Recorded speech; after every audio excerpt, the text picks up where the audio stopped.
Hello, welcome to Meditation for Mortals, Day 3. I'm Lindsay Milner. This is where I work through the 4-week programme, Meditations for Mortals by Oliver Burkeman, a 4-week guide to doing what counts. Oh, the sun's gone in. So, Day 3 is You Need Only Face the Consequences, and the subtitle is On Paying the Price. So the premise of this chapter is that for people who feel trapped in a particular situation or they don't know what decision to make, you're free to make whatever decision you want, but you do have to pay the consequences. And he gives an example of someone who's feels trapped in a marriage that he's not happy with. He feels it's not going anywhere. It's not particularly awful, but he just doesn't feel that that's what he wants anymore. But he's too scared to leave because it will hurt his wife. Burkeman says he has to pay the consequences, whichever option he chooses. He leaves and he causes the hurt and he has to deal with the fact that that's happened, or he stays and he stays miserable and probably his wife stays miserable, so he has to deal with that consequence instead. I slightly disagree with the premise that there is no third option. If we take an example of somebody who feels trapped in a job that they don't like, they have the same two options. They can leave the job and deal with all the consequences that causes, which is possibly no income, no new job. Taking it to its extreme, they could end up losing their home, they could lose their relationship because their partner is so unhappy that they've quit and are no longer earning, and the problems that causes. So the consequences could be pretty major. But if you stay in a job that you don't like, you also have the consequences of that you just feel really miserable all the time, stressed, not functioning outside of work very well. And he says that because there's no third option, you've got to deal with whichever set of consequences you prefer. Which ones are you prepared to pay? And if you don't leave because you just freeze in place, that's still a choice. You're still dealing with the consequences of not doing anything.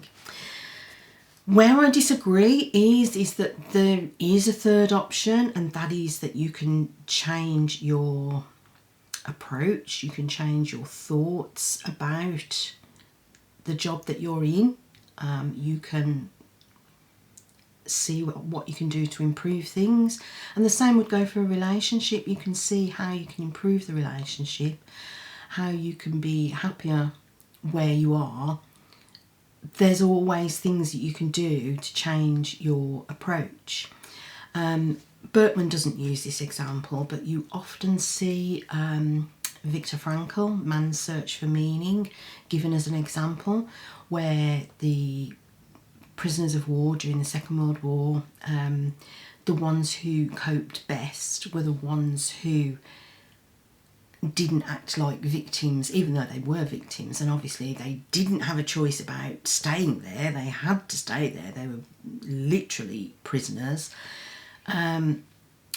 But the ones who coped were the ones who expressed empathy to other prisoners, who shared their food, who refused to let, I think there's a quote somewhere about, you can't take my mind, you can't take my thoughts from me.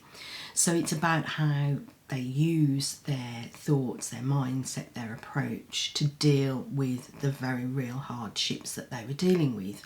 So I do think that is a third option, and one that we probably should take if we're in a situation that we're not happy about.